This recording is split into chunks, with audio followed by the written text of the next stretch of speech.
The Stalker in Your Inbox, Sandy McNulty's Nightmare. Sandy McNulty was just 27 years old when she received the first unsettling email that would haunt her for weeks. Only a month after her divorce, she signed up for Match.com, hoping to start fresh. What came next wasn't a message from a potential suitor, but a chilling note from someone who claimed to know all about her recent breakup. The email addressed her by her full name and explained in a disturbingly familiar tone that the sender thought they would make a great couple. It felt strangely personal, as if the sender was watching her every move. But it wasn't just the message that unnerved Sandy, it was what came attached to it. The email included a file, one that made her blood run cold. She clicked on it, expecting perhaps a harmless photo or a joke, but instead it was a graphic and invasive image, a large, disturbing picture of a man's genitalia.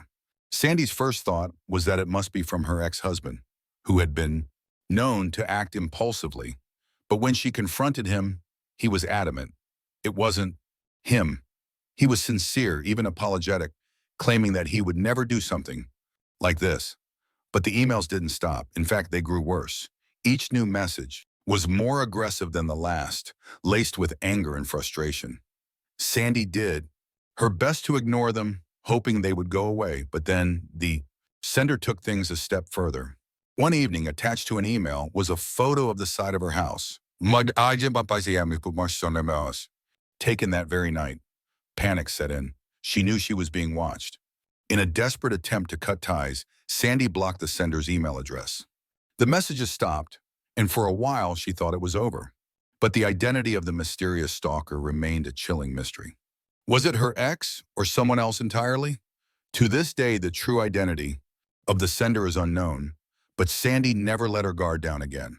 The fear of being watched, of being followed, haunted her every step.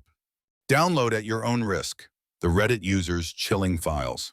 But Sandy wasn't the only one to receive a terrifying email. Another person, a former Reddit user, shared his eerie experience in a post that would soon vanish from the internet. One day, he received a text from an unknown number, urging him to check his email immediately. He did, and found a subject line. In all caps, download this now.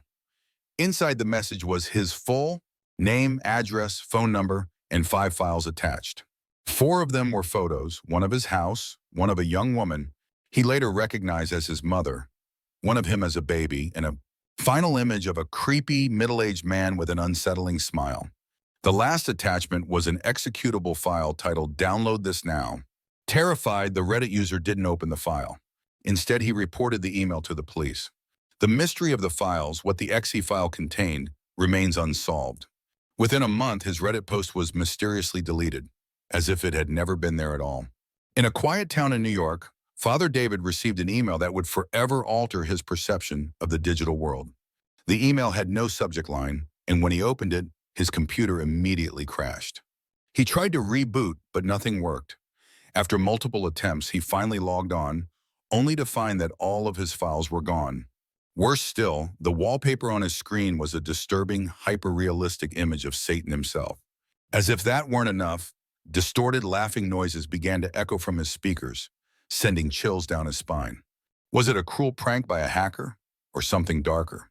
In 2009, an unsettling virus outbreak spread across the internet, disguised as seemingly innocent promotional emails.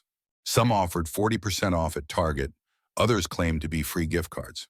But when users opened them, a virus was installed on their computers without their consent, silently monitoring their activity. The virus often activated webcams, spying on users as they went about their day, completely unaware. No one could figure out how it spread or how to stop it. Fortunately, the virus swarm eventually died down, but not before it left a lasting fear of being watched through our screens. The deceptive Dean, Jen's terrifying encounter.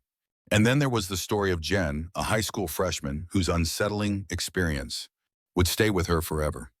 Jen was a pretty popular girl who caught the attention of boys her age and much older men. One day she received an email from the school dean telling her that her grades could be improved and that they needed to discuss it.